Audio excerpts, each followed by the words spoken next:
Bless up, bless up, bless all the way up. It's your boy Change Agent Cooper. Make sure you like this channel, subscribe to this channel, click the bell for notifications so you can be alerted when this content is coming out. I got a lot to say and I'm gonna say it. I got a lot of experience, strength, and hope, and I'm gonna share it. This morning, it hit me a little bit, man, because I was thinking to myself, I'm blessed. I'm super blessed. And when I think about what's all going on in my life, what's all going on in my career, I didn't even see it coming, yo.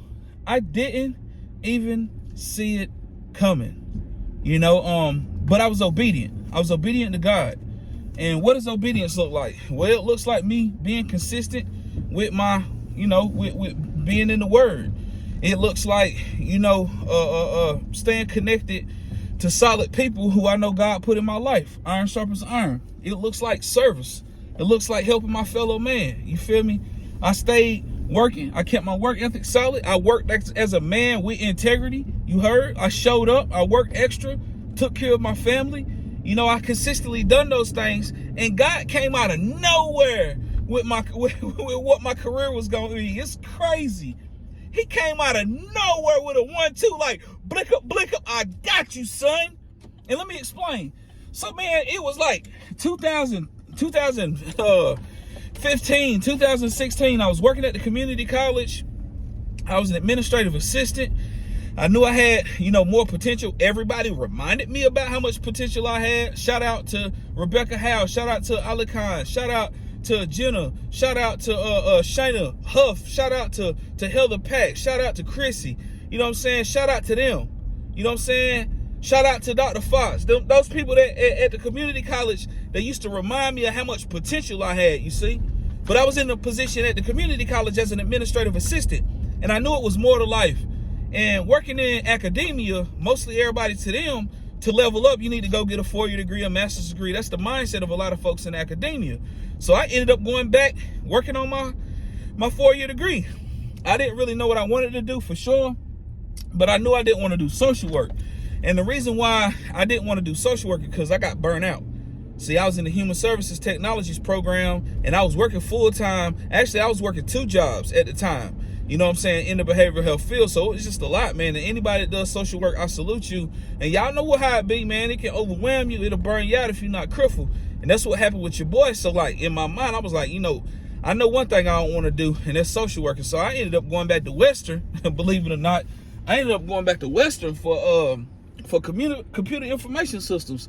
So they had that in the School of Business. And I know y'all probably like, man, ain't nowhere in the world your extroverted tail gonna be able to do no daggone computer information systems. But at that time, what I was doing at the community college was I was learning these systems and how to manage content and all this other stuff. And it was just intriguing to me. And plus, me being a formerly incarcerated black man that was trying to still find a way, because I knew how much I was making at the time wasn't gonna cut it. I was trying to find a way. I was like, I like this stuff. And I was the go-to for the department. A lot of people come needing help with certain things on the back end. And so I ended up going to Western. But that ain't work out, because when my mom started dying from pancreatic cancer, I stopped going to school to help take care of her. And you know what I'm saying? God came out of nowhere with this position in the workforce development space, because at the community college, I was popping.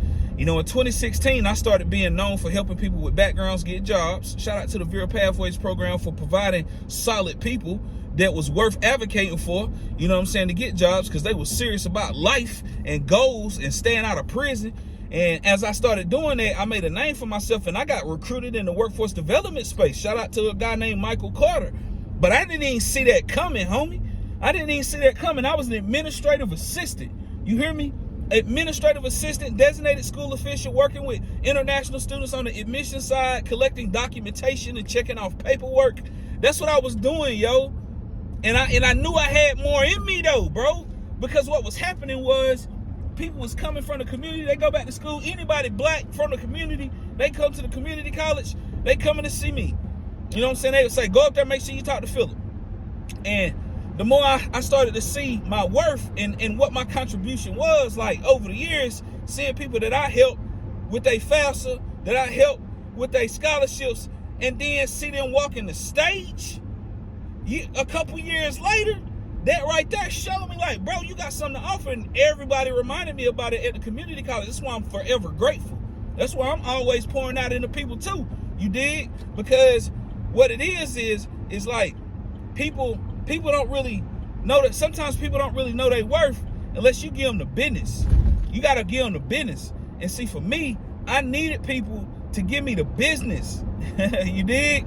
I needed people to remind me. That's why I'm always pouring out, like Barnabas, son of encouragement.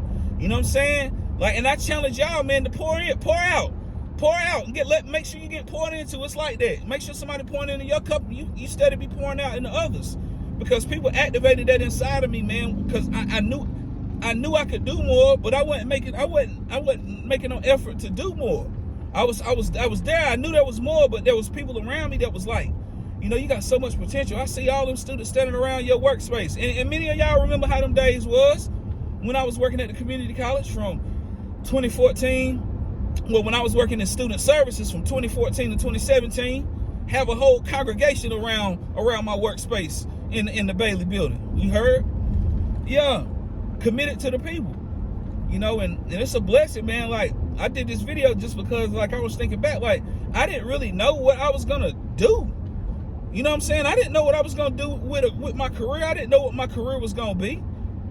I just knew I needed a check, and I needed, you know, when I got a taste of them state benefits working at the college, that was pretty impressive compared to where it came from. You know what I'm saying? But God did his thing. I stayed faithful. I stayed faithful with the faith community. You know, I stayed committed to service. I was mentoring young men at Asheville High. Shout out to them. A couple of them I got in work in their jobs that they in now. You know what I'm saying? Many years later. And I don't say that in a braggadocious way. I say it in a bold, confident way, just to let you know, man, when you commit to doing right and you do the right thing, God will handle the rest. It ain't always easy. I'm not saying it's always easy. I'm not saying that you're going to always feel like it. But feelings, man, you better focus. You better stay focused. Because them feelings will mess around and how you twist it. I know what's up. You know what I'm saying? So yeah, man, whoever watching this video, I'm just telling you, yo, like, you start to feel stagnant. You starting to feel like there's more, whether you feeling stagnant or whether you feel like there's more that you can do, either way, stay committed to the process. Stay surrounded by lions that will hold you accountable, and watch how God show up in your life. You hear me? Now, granted, that's the recipe. The blueprint is there, yo. You got the blueprint. Now, what you gonna do about it? Have you been a loner? You ain't got nobody holding you accountable? I pity the fool. I pity the fool, Mr. T Voice. I pity the fool that don't got nobody in their circle to hold them accountable, inspire and motivate them. You heard? Better get right. Better get it right and keep it right. Yeah. But yeah, this morning I was on one, man, leaving the house, getting ready to go have breakfast with a brother from church. And that hit me, man, like as I was walking around in the house, 4-bedroom house. You know, I was closing my computer. I was doing my Kingdom Man devotional. You know what I'm saying? Shout out to my e-group. And I was getting ready to leave out the house, and I was thinking to myself on a Saturday morning, what a life I have. My daughter got one of her friends coming to stay the night at the house. You know what I'm saying? Like, what a life I have, man. Glory be to God. And all of this would not have been possible without God and without the people that God put in my life. You heard? And you got people like that in your life too. And if you don't, like I said, I pity the fool that think that they can do it by themselves, because it is not built that way, especially if you're a person that's trying to get it out the mud. Especially if you're a person that's done got stagnant, or if you're a person that know that there's more that you can do. You better make sure you got a squad. As iron sharpens iron, so one man sharpens another. My name is Change Agent Cooper. I'm not the answer, but I'm for daggone sure the alternative. Bless up.